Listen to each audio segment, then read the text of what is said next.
ಪಕ್ಷ ಒಗ್ಗಟ್ಟಾಗಿ ಸರ್ಕಾರ ಕೈಗೊಳ್ಳುವ ಎಲ್ಲ ಕ್ರಮಗಳಿಗೆ ನಾವು ಬೆಂಬಲ ನೀಡ್ತೇವೆ ಮತ್ತು ಖಂಡಿತವಾಗಿ ಕೂಡ ಈ ದೇಶದಲ್ಲಿ ಉಗ್ರವಾದ ಚಟುವಟಿಕೆಗಳು ಗೆಲ್ಲಬೇಕು. ಅಮಾಯಕರ ಮೇಲೆ ದಬ್ಬಾಳಿಕೆ ಏನು ಕೊಲೆಗಳು ಸಂಪೂರ್ಣವಾಗಿ ನಿಲ್ಲಬೇಕು. ಈ ಹಿನ್ನೆಲೆಯಲ್ಲಿ ನಾವು ಏನು ಆ ಒಂದು ಘಟನೆಯಲ್ಲಿ ಮೃತರಾಗಿರುವಂಥ ಅಮಾಯಕ 26 ಜನ ನಾಗರಿಕರ ಒಂದು ಅವರಿಗೆ ಆತ್ಮಕ್ಕೆ ಶಾಂತಿ ಸಿಗಬೇಕು ಅಂತೇಳಿ ಅವರ ಸ್ಮರಣಾರ್ಥವಾಗಿ ಇವತ್ತು ಜಿಲ್ಲಾ ಕಾಂಗ್ರೆಸ್ ಸಮಿತಿ ಆಶ್ರಯದಲ್ಲಿ ನಾವು ಇವತ್ತು ಮೌನ ಮೆರವಣಿಗೆಯನ್ನು ಏನು ಕ್ಯಾಂಡಲ್ ಲೈಟ್ ಮೆರವಣಿಗೆಯನ್ನು ಇವತ್ತು ಹಮ್ಮಿಕೊಂಡಿದ್ದೇವೆ. ತೀನ್ ಕಂದಿಲಿಂದ ಅಂಬೇಡ್ಕರ್ ಸರ್ಕಲ್ವರೆಗೆ ಈ ಒಂದು ಮೌನ ಮೆರವಣಿಗೆ ಹಮ್ಮಿಕೊಂಡಿದ್ದೇವೆ. ಖಂಡಿತವಾಗಿ ಮತ್ತೊಮ್ಮೆ ನಾನು ಈ ಉಗ್ರವಾದಿಗಳ ಈ ಹತ್ಯಾಕಾಂಡಕ್ಕೆ ನಾವು ಪ್ರತಿಭಟನೆಯನ್ನು ಸಲ್ಲಿಸ್ತೇವೆ ಮತ್ತು ಉಗ್ರವಾಗಿ ಖಂಡನೆ ಮಾಡ್ತೇವೆ. ಇದರ ಹಿಂದೆ ಇರುವ ಶಕ್ತಿ ಯಾವುದೇ ಇರಲಿ ಅದನ್ನು ಸಂಪೂರ್ಣವಾಗಿ ದಮನ ಮಾಡಬೇಕು ಮತ್ತು ಉಗ್ರವಾದಿಗಳನ್ನು ಎಲ್ಲಿದ್ದರೂ ಕೂಡ ಅವರನ್ನು ಏನು ನ್ಯಾಯಾಲಯಕ್ಕೆ ತರಬೇಕು, ನ್ಯಾಯ ಕೊಡಿಸಬೇಕು ಎನ್ನುವಂಥ ಮಾತನ್ನು ಈ ಸಂದರ್ಭದಲ್ಲಿ ಕೇಂದ್ರ ಸರ್ಕಾರಕ್ಕೆ ನಾನು ಮನವಿ ಮಾಡಿಕೊಡ್ತೇನೆ ಮತ್ತು ನಾವೆಲ್ಲ ಸರ್ಕಾರ ಜೊತೆಯಲ್ಲಿ ನಾವು ಇರ್ತೇವೆ ಎನ್ನುವಂಥ ಮಾತನ್ನು ಹೇಳ್ತಾ ದೇಶದ ಏಕತೆ, ಐಕ್ಯತೆ, ಸಮಗ್ರತೆಯ ದೃಷ್ಟಿಯಿಂದ ಯಾವುದೇ ಹೊರದೇಶದ ಶಕ್ತಿ ನಮ್ಮ ಐಕ್ಯತೆಯನ್ನು, ಒಗ್ಗಟ್ಟನ್ನು ಧರ್ಮದ ಹೆಸರಿನಲ್ಲಿ, ಜಾತಿಯ ಹೆಸರಿನಲ್ಲಿ ಒಡೆಯಲಿಕ್ಕೆ ಸಾಧ್ಯ ಇಲ್ಲ ಎನ್ನುವಂಥ ಮಾತನ್ನು ನಾವು ಈ ಸಂದರ್ಭದಲ್ಲಿ ಗಟ್ಟಿಯಾಗಿ ಹೇಳ್ತಾ ಇದ್ದೇವೆ.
ಎಲ್ಲರಿಗೂ ಸಂಬಂಧಪಟ್ಟಿದ್ದು, ಎಲ್ಲ ಜಾತಿ ಜನಾಂಗ ಧರ್ಮಕ್ಕೆ ಸಂಬಂಧಪಟ್ಟಿದ್ದು.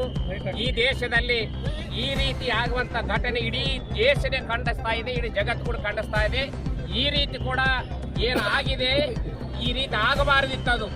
ಅಲ್ಲಿ ಯಾವುದೇ ರೀತಿಯ ಸೆಕ್ಯೂರಿಟಿ ಇದ್ದಿಲ್ಲ, ಯಾವುದೇ ರೀತಿಯ ಸಹಕಾರ ಇದ್ದಿಲ್ಲ. ಅಂತದರಲ್ಲಿ ನಮ್ಮ ರಾಜ್ಯದ ಒಂದು 3 ಜನ, ಬೇರೆ ನಮ್ಮ ದೇಶದಲ್ಲಿ ಅನೇಕ ಜನ ಏನಿವತ್ತು ಸಾವಿಗೀಡಾಗಿದ್ದಾರೆ. ಅಂತ ಒಂದು ಟೆರರಿಸ್ಟ್ ಅನ್ನು ನಾವು ಖಂಡಿಸ್ತಾ ಇದ್ದೀವಿ. ಯಾವುದೇ ದೇಶ ಇಂಥದಕ್ಕ, ಪಕ್ಕದ ದೇಶಗಳು ಕೂಡ ಇಂಥದಕ್ಕ ಏನು ಸಪೋರ್ಟ್ ಮಾಡಿದ್ರು ಕೂಡ ಅವ್ರನ್ನು ಕೂಡ ಖಂಡಿಸ್ತಾ ಇದ್ದೀವಿ. ಇವತ್ತು ನಾವೆಲ್ಲರೂ ಒಂದಾಗಬೇಕು, ನಾವೆಲ್ಲ ಒಗ್ಗಟ್ಟಿನಿಂದಿರಬೇಕು. ನಮ್ಮ ದೇಶ, ನಮ್ಮ ಧರ್ಮಗಳು, ಈ ದೇಶಕ್ಕಾಗಿ ಏನು ಪಾಪ ಇವತ್ತು ಅವರು ಅಮಾಯಕರ ಪ್ರಾಣ ಇವತ್ತು ತೆಗೆದುಬಿಟ್ರು. ಅವರು ರಾಕ್ಷಸರವರು. ಆ ರಾಕ್ಷಸರಿಗೆ ಕಠಿಣವಾದಂತ ಶಿಕ್ಷೆ ಮಾಡಬೇಕು, ಅವರಿಗೆ ನೀಡಬೇಕಂತ ಹೇಳಿ ನಾನು